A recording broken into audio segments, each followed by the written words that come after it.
요즘 우리 한국 교회는 선교의 열기가 이전보다 좀 많이 식은 것으로 보여요. 그래서 전에는 여름과 겨울이면 단기 선교 가는 교회들이 많았는데 지금은 그것이 많이 시들해졌어요. 그런데 지금이야말로 여러분 선교할 때고 단기 선교를 나가야 될 때입니다. 어떤 일이든지 일을 제대로 하는 사람은 남이 하지 않는 일을 하는 거예요. 선교도 마찬가지예요. 남들이 하든 안 하든 선교는 중요한 거예요. 선교는 하나님의 꿈이에요. 우리 교회가 지금이라도 선교에 동참하게 된 것을 생각하면 저는 너무너무 감사해요.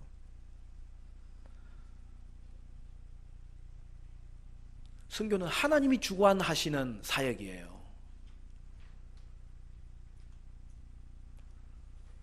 열방이 죽게 돌아오도록 하나님이 지금도 일하고 계시고, 그렇기 때문에 그 일에 쓰임받을 자를 하나님이 지금도 보내고 계시는 거예요. 그러므로 선교는 유행이 아니에요.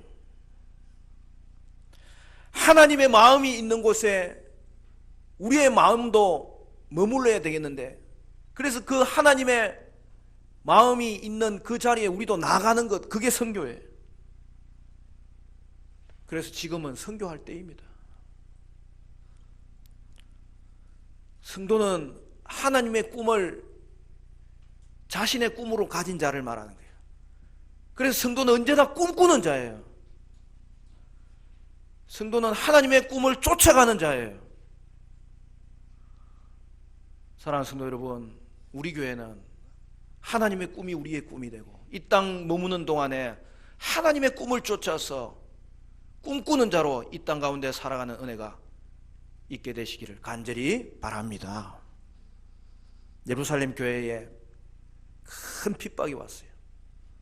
그런데 오늘 본문을 보면 도리어 이를 통해서 교회가 흩어짐으로 복음이 장벽을 넘어서 사마리아에 전해진 것을 볼 수 있어요. 우리가 보통 이런 말을 하잖아요. 뭉치면 살고 흩어지면 죽는다. 근데 여러분, 이 말이 꼭 옳은 말은 아닌 경우가 많아요. 제가 어릴 때 초등학교 저학년 시절에 시골에 있는 우리 외할머니 댁에 자주 갔던 것 같아요. 여러분, 겨울이면은 그때는 요즘보다 또 얼마나 추운지 화장실도 밖에 있었잖아요. 참 힘들었어요, 시골에 가면. 그리고 또 세수도 그 세면대가 밖에 있잖아요. 얼음이 어니까 깨어가지고 저 또 물을 퍼가지고 이렇게 하는 것이 쉽지 않았는데, 그래도 구들목에 이불 덮고 앉아서 밤 구워 먹고 고구마 깎아 먹는 게 그렇게 재미있었어요. 근데 여러분, 겨울은 그 뭐니 해도 하이라이트가 눈썰매 타는 거잖아요. 여러분, 눈썰매 다 타보셨잖아요. 눈썰매를 탈 수 있는 이유는 그때는 참 이 강에 물이 맑았던 것 같아요. 그래서 얼음이 잘 얼어요. 한쪽에는 얼음이 얼고 또 한쪽에는 얼음이 안 얼은 곳도 있고, 눈썰매를 한참 타다가 저희 사촌 형이 얼음배 타자 그러는 거예요. 나는 얼음배를 한 번도 안 타봤기 때문에 너무 기대가 되는 거예요. 좋다고 제가 그래서 우리 사촌 형이 큰 대나무를 하나 구해오더니 그 다음에 저 구석에 있는 얼음을 깨기 시작하는데, 여러분, 이렇게 한 5m 이렇게 되는 얼음이 이제 마지막에 이렇게 탁 깨면은 이제 떨어지는 거예요. 그래서 다 타라는 거예요. 그래서 탔는데 그 탁 깨고 가만히 있으니까 둥둥둥둥 떠가는 거예요. 너무 신기한 거예요.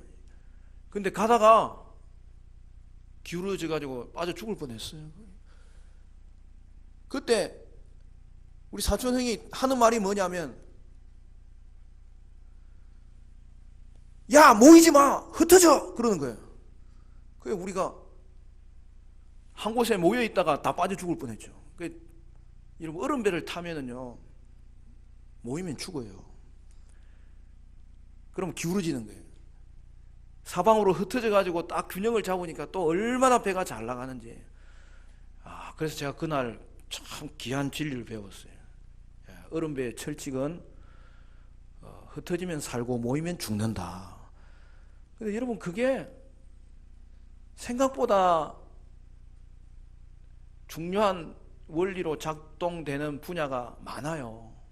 선교가 마찬가지예요. 여러분, 모여 있으면 선교가 되지 않는 거예요. 흩어져야만 선교가 되는 거예요. 바벨탑 사건도 마찬가지 아닙니까? 하나님 없는 연합은 언제나 자신의 힘을 자랑하게 되고 하나님에 대해서는 반역하는 일들이 나타나게 돼요.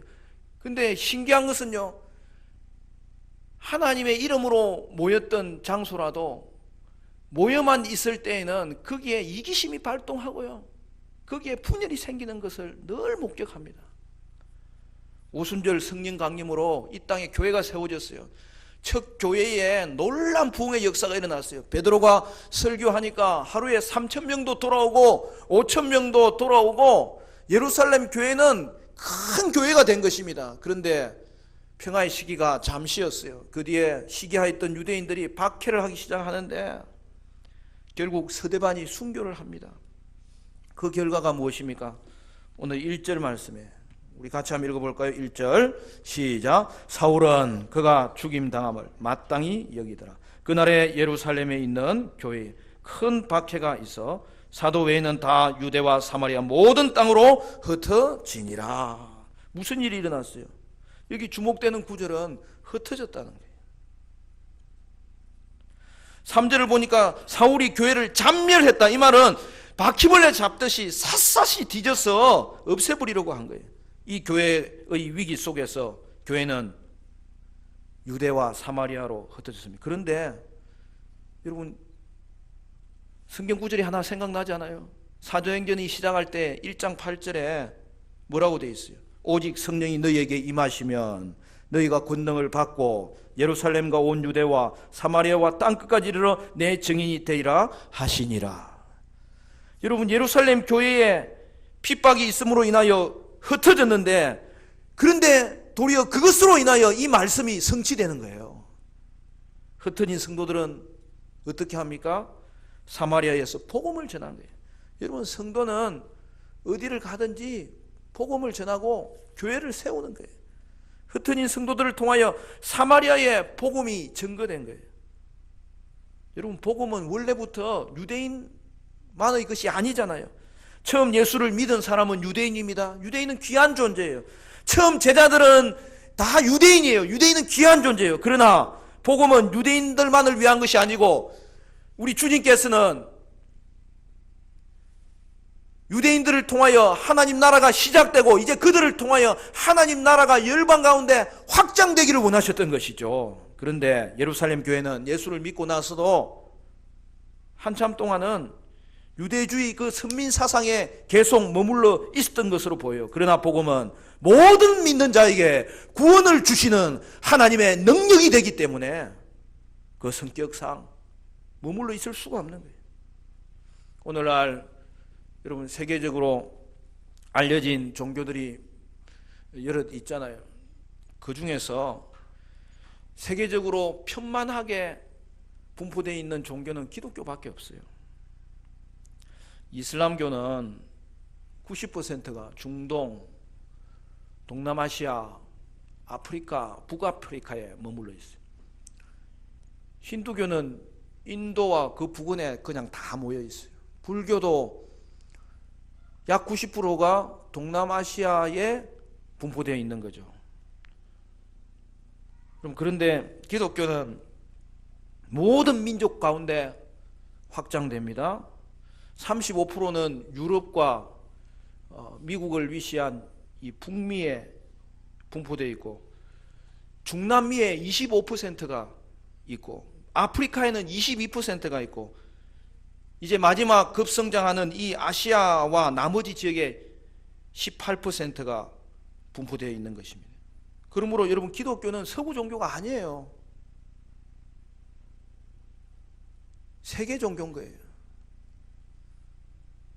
복음은 특정 문화에 속한 것이 아니라 모든 종족에 확장되는 거예요.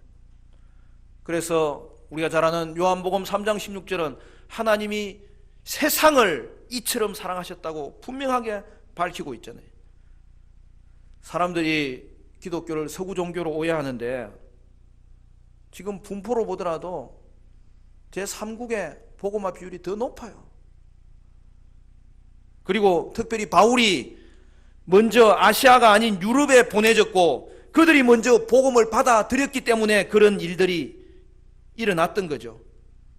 복음이 예루살렘에만 머물지 않고 당시 유대인으로부터 편견과 정오의 대상이었던 사마리아에 증거된 것은 이 놀라운 사건이에요. 그리고 이 일 이후에 교회는 사마리아를 넘어 땅끝까지 이르게 되는 것이죠. 교회가 핍박으로 인하여 거대한 장벽을 넘어가지 않을 수 없게 된 것이죠. 오늘날도 선교는 하나님이 주도하십니다. 복음은 편견을 뛰어넘는 거예요. 복음은 모든 민족에게 전해지는 거예요. 하나님이 나를 사랑하시는 것을 보면 내가 미워하는 저 사람도 하나님의 사랑의 대상인데 우리는 그들을 거절하는 경우가 많아요. 핍박받는 것은 참으로 어려운 일이지만 그로 인하여 결국 복음의 진보가 나타나는 거예요. 예루살렘 교회도 처음에 박해를 당했을 때 아마 하나님 원망했을 거예요. 그러나 하나님은 이를 통하여 그들을 더욱 견고하게 만드셨고 하나님의 역사에는 진보가 일어나는 거예요.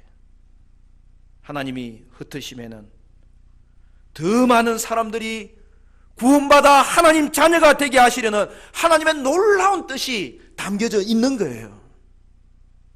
잘 모이고 잘 흩어지는 교회가 건강한 교회예요. 우리는 모여 함께 예배함으로 은혜를 받은 다음에는 다시 나가야 돼요. 세상으로 나가야 되고 일터로 나가야 되고 선교지로 나가야 되는 거예요. 계속 모여만 있으면 하나님이 원하시는 교회를 이룰 수가 없어요. 세상에는 두 종류의 교회가 있어요. 성을 쌓는 교회가 있고 길을 내는 교회가 있어요. 사실 떠나는 것은 어려운 일입니다. 그러나 교회가 모여만 있으면 물이 고이면 썩듯이 교회도 썩는 거예요. 우리가 대한항공 사태를 보면 안타깝잖아요. 1세 경영인, 제가 이름도 잊어먹었습니다만 사명감을 가지고 일했던 분 아닙니까? 근데 2세에 오면 비전을 잃어버리는 거예요. 지금 이제 3세에 오니까 국민은 안중에도 없고 자식들끼리 밥그릇 싸움만 하고 있는 이런 일이 벌어지는 거예요. 그러나 흩어지는 교회는 기득권이 없어지고 서로를 도와야 살 수 있기 때문에 서로를 귀한 존재로 세워주면서 새로운 활력이 일어나는 거죠. 아브라함도 하나님이 고향과 친척 아비집을 떠나서 가나안으로 가라 했을 때에 그는 그 말씀에 그 권위에 순종하며 말씀 붙잡고 그 하나 진리의 말씀, 생명의 말씀이기 때문에 그것이 그의 인생을 좌우하리라고 확신을 가지고 나아갔던 것 아닙니까? 고향을 떠나는 순간부터 참으로 위험하고 불편한 일이 얼마나 많았겠습니까? 그러나 믿음의 길은 불편함을 받아들이는 거예요. 감수하는 거예요. 하나님의 음성을 듣는 자는 닫혀있는 구조에서 이제는 열려있는 구조로 전환이 되는 거예요. 오늘 8절 말씀에 어떤 일이 일어납니까? 5절부터 8절까지 보면 빌립이 사마리아 성에 내려가 그리스도를 백성에게 전파하니 무리가 빌립의 말도 듣고 행하는 표적도 보고 한마음으로 그가 하는 말을 따르더라. 많은 사람에게 붙었던 더러운 귀신들이 크게 소리를 지르며 나가고 또 많은 중풍병자와 못 걷는 사람이 나으니 그 성에 큰 기쁨이 있더라. 여기에 나오는 빌립은 12 제자에 속한 사도도 아니에요. 집사예요. 그러나 그는 사도 이상의 사역을 감당했습니다. 이는 새로운 시대가 열렸음을 보여주는 거예요. 여러분, 이것 또한 사도행전 1장 8절의 성취죠. 성령이 임하니까 누구나 성령의 사람이 되고 권능을 받고 사도가 아니지만 복음을 전하고 거기에는 능력이 나타나는 거예요. 초대교회 집사들은 대단했습니다. 순교를 불사했습니다. 빌립으로 인하여 사마리아 전체가 뒤집어졌습니다. 저는 우리 교회 모든 집사님들도 이렇게 하나님께 놀랍게 쓰임받는 은혜의 종들이 되시기를 축원합니다. 직분이 아니라 복음을 전하는 곳에 성령의 능력이 나타나는 거예요. 하나님의 능력은 하나님의 목적과 언제든지 연결되어 있는 거예요. 능력을 주시는 이유는 분명합니다. 우리가 잘난 사람이라는 것에 초점을 맞추는 게 아니에요. 흩어져 복음을 전가하려 할 때에 하나님의 능력이 그들과 함께 하는 것이죠. 하나님은 우리 조국 대한민국도 이제는 많이 전 세계 가운데 흩어지게 하셨어요. 원래 우리 민족은 단일 민족을 자랑했던 자들 아닙니까? 그러나 여러분, 정말 이 나라의 폐허 가운데서 새로운 근대화를 위해서 시작할 때에 여러분, 독일의 광부들과 간호사들이 나가서 외화를 불어오고 국위를 선양하고 그곳까지 나아갔던 것 아닙니까? 남미로는 농업 이민을 간 것을 기점으로 바깥 세상으로 눈을 돌리기 시작했어요. 우리 한국 사람은 늦게 시작해도 언제나 1등 하거든요. 한국인은 온 세상으로 흩어지게 되었습니다. 여러분, 전 세계에 많이 흩어진 민족이 누군 줄 아세요? 유태인이에요.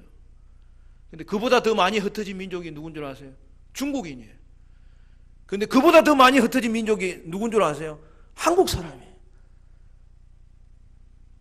나라의 이름을 셀 수 있는 국가에는 다 한국 사람이 200개국 정도 이렇게 나가서 한국 사람이 없는 곳이 없는 거예요. 왜 이렇게 하셨을까? 하나님의 뜻이 있는 거죠. 마지막 시대에 선교의 사명을 감당하라고 이 민족을 하나님이 쓰시기 위해서 마지막에 정말 하나님께서 늦게 시작했지만 가장 앞선 존재로 주님께서 흩으심에도 그렇게 하시고 그 일을 통해서 하나님이 일하시는데 동참하는 것도 그렇게 하나님이 일하고 계신 거예요.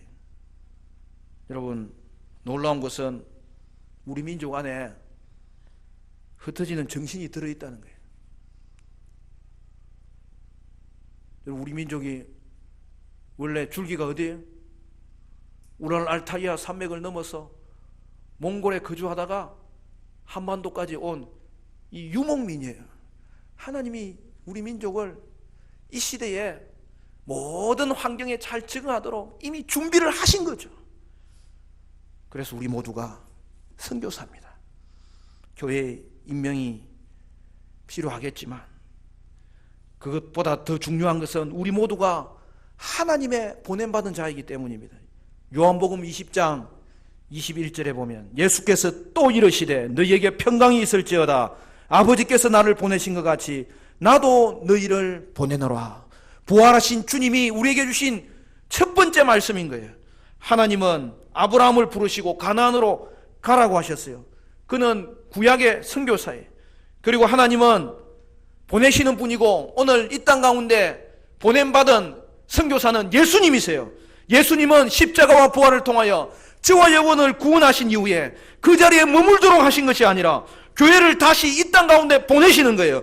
그래서 마태복음 28장 19절에 놀라운 명령을 우리에게 주시는 거예요. 그러므로 너희는 가서 모든 민족을 제자로 삼아 아버지와 아들과 성령의 이름으로 세례를 베풀고 내가 너희에게 분부한 모든 것을 가르쳐 지키게 하라. 볼지어다 내가 세상 끝날까지 너희와 항상 함께 있으리라 하시니라. 할렐루야. 그러므로 우리 모두가 이 위대한 명령을 받은 선교사라는 거예요. 여러분은 가든지 보내든지 선교의 사명을 받은 자입니다. 따라서 우리는 보내는 선교사로서 어느 곳에 머물든지 우리의 삶 자체가 선교사적인 삶을 살아야 되는 거예요. 그래서 우리는 선교사를 보내고 그들을 위해서 기도해야 되고 후원해야 되고, 때로는 단기 선교를 통해서 그들의 일에 동참하고 위로하고 격려하고 교제하는 일들이 일어나야 되는 것입니다.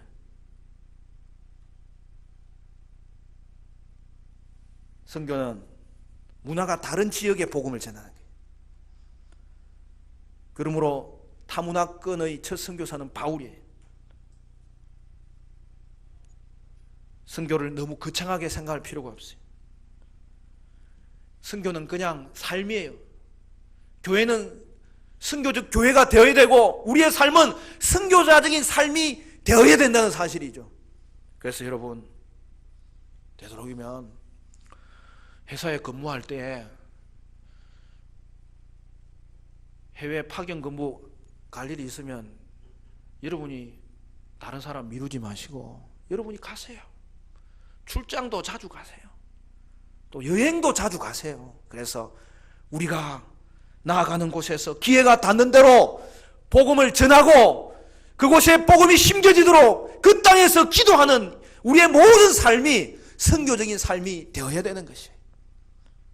우리나라에도 1885년에 지금부터 130년 전에 이 땅에 제물포항을 통하여서 공식적인 첫 선교사 2명이 들어왔습니다. 그 이름이 누구예요?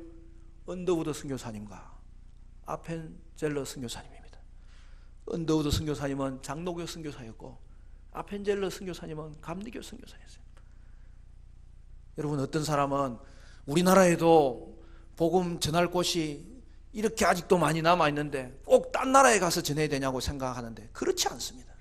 그때에 선교사님들이 우리나라에도 복음 전해야 될 사람이 많은데 굳이 저 가난하고 지금 핍박받는 저 자그마한 나라에, 한때는 잘 나갔다고 하지만 지금은 볼품없는 저 나라에 가서 꼭 복음을 전해야 되느냐, 그렇게 생각했다면 여러분 무슨 일이 벌어졌겠습니까? 그들은 성령의 음성을 들었고 성령의 마음을 가졌고 그곳에 구원 얻어야 될 자들이 많으니라 하나님께서 주신 비전을 간직하고, 젊은 시절 언더우드 선교사님은 결혼도 하지 않았어요. 아펜셀러 선교사님은 여기가 신혼여행지였어요. 그들이 이 땅 가운데 저곳에 있는 저 백성 하나님의 백성이야, 구원해야 되리라.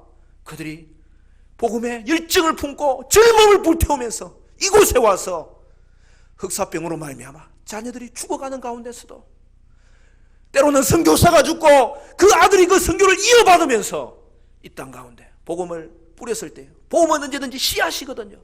그 씨앗은 반드시 열매 맺고 그 구원의 강줄기는 흘러 오늘 저와 여러분의 가문들을 빛으로 덮어주셨고 오늘 저와 여러분에게 그 복음이 증거되게 하셨는데, 이제는 이 복음의 강줄기를 믿지 않는 또 다른 지역에, 또 다른 나라에 우리가 있도록 주님 앞에 쓰임 받아야 될 줄로 믿습니다.